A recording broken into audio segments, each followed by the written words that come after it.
How's it going, guys? Welcome back to another video. Black Appeal Tech Guy here.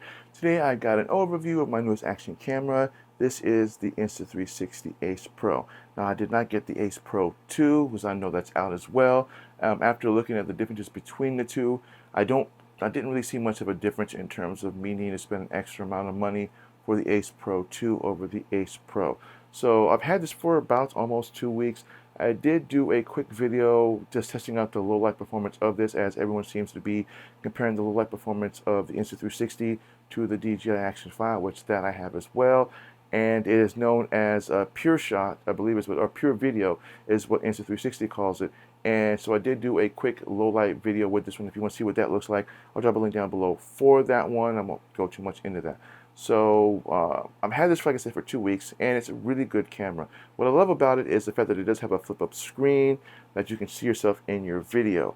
But at the same time, I also don't like that because for me, personally, I've had this with the A6400, so every time I see this, I'm always going to base it based on that. Not to mention, if I want to do any type of action stuff, I really can't really see myself like I can in the DJI Action 5, where they utilize that front screen.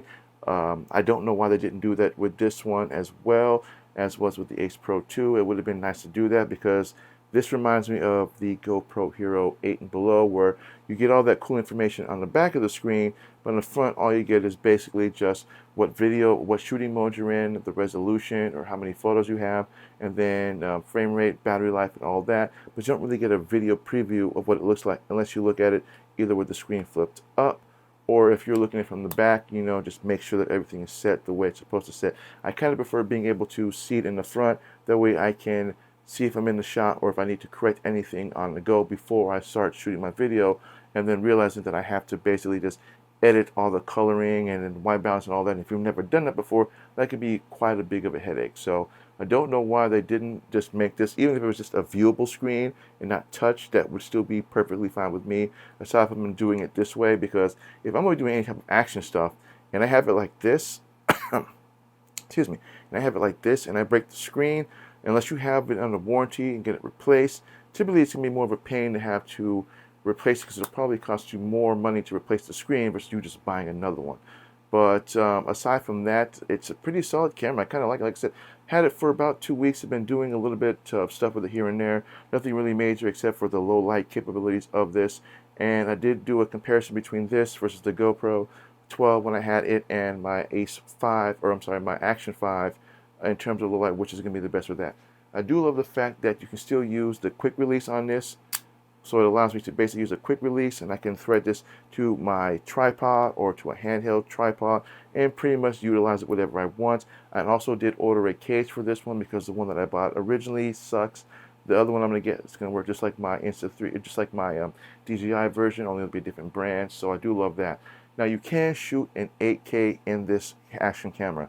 And I'm going to tell you why that in particular doesn't really matter in most cases, because generally 9 times out of 10, if you're shooting on an action camera, you're either going to use the app to download the video and edit it that way, or you're going to use your computer and edit it that way. And if you're a beginner, and especially when it comes to video editing in general wise, shooting in anything higher than 4K requires you to have a computer with a discrete graphics card, whether it's a PC or if you're going to be running a Mac. You're either be looking at like the higher end Mac Pros, or you'll be looking at least a MacBook Air with at least 16 gigs of RAM, that way you can edit the footage. And even if you're shooting in 8K, you're not going to look at the MacBook Air, because I don't believe the Air, even with 16 gigs of RAM, can do what you'd be able to do with a MacBook Pro if you wanted to shoot in that such of a high resolution.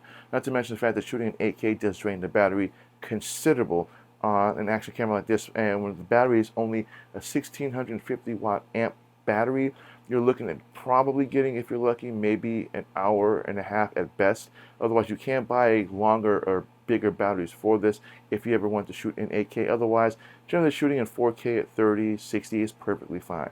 And another thing I love about this that you don't get on the Osmo Action 5 is you do get presets. So when you pop out your Insta360 and you want to shoot and you want to do a type of vlog setting for, or a vlog with this, there is in the settings a preset that allows you to select vlog settings. And what this does is it puts it in 4K at 30 at 16:9 with HDR, which is high dynamic range, so it gives you better depth of field and better color. It also keeps it in a standard color profile, and the white balance and the exposure are automatically handled by the camera. That in itself is pretty cool, but considering that with the Action 5, you don't really get that option. You do get a preset in terms of just video on its own, and everything's automatic, but you don't really get to do anything else beyond that, which you can do with the Insta360. And you can also get different types of color profiles with this. And one in particular that I use on this one, or had tried using, is Vivid, which is basically just makes it a lot more colorful when it comes to editing footage of this on your camera, or on your video. I'm sorry, on your computer. And then me living in Alaska, it snows in the wintertime, so with the sun hitting on it, just tends to make it too bright. And so I usually use a function that's called Snow 1, and then there's an option for Snow 2 as well, and it tells you exactly what all these different color profiles do. So if I'm going to be outside in the middle of the day shooting, and there's lots of sunlight and it's glaring off of the snow, I simply just put it in just normal vlog mode, and then I just basically just preset it to Snow 1 or Snow 2. Now when you do this, it will let you know in the video screen that you're changing the parameters, which basically means you're changing it from the default or whatever you have it selected to something else. The white balance and exposure still stays the same, but the color profile will just be different. So keep that in mind if you're planning on doing that. Otherwise, it's a pretty solid camera. Like I said before, I really do wish that it would have been nice if they could have at least gave you a viewing screen as opposed to just kind of the old style GoPro 8 and below. At least the GoPro 9 had the ability to at least show you the front of the screen and show you what the camera's seeing, as opposed to just constantly looking back and forth. But again, it's a personal preference. If you've never had that, if you've never had that issue before, it'll be the first time you experience it. Then it's just kind of a neither here nor there thing. But for me personally, I kind of like that on the Action 5 because it gives me a full screen, and I'm able to see, and I can touch the screen, and I can touch the back screen, which I don't really get that on the GoPro or on the Insta360. So to keep that in mind, if that's something that you want, then gravitate towards the Action 5 versus the Ace Pro. Now, in terms of other cool abilities that you can do, you can actually pair this to a Bluetooth microphone. So I have my DJI Mic 2, and I have paired it to it. I haven't really done much with it. I just wanted to see what the audio quality sounded like with the mic versus the audio quality on the Insta360 itself. I think that paired with an external mic does work much better than using the internal of the camera itself. Now that depends on the situation and what you're doing. If you're shooting video just in your room like this, then using the internal is perfectly fine. But if you're out vlogging, it's much easier just to use a wireless remote versus just you trying to find a Insta360 kind of plug-in set for this, which is going to be an adapter, and then having to use the receiver and all that. And that's just too much weight for this. And I've done it before when I had the X3, and I did that when I had my 1RS, because I'm not new to Insta360. I've had different versions of them before. It's just my fourth version of their lineup, and I don't particularly like that. I do love the fact, again, that you can just simply just use a wireless microphone, pair it, and then you're good to go, and then you can just edit the footage later on when you're ready to edit the footage. Aside from that, it is a little bit bulkier than previous other action cameras. I would say it is about as big as the GoPros. When it comes to the DJI, this is the DJI right here. See how small that is? That is pretty small. This is the Ace Pro. Whether it's the Ace Pro or the Ace Pro 2, it's about the same. So that's the thickness between the two. Notice how thicker the Insta360 is over the DJI, and then as well as that, look how much bigger and wider.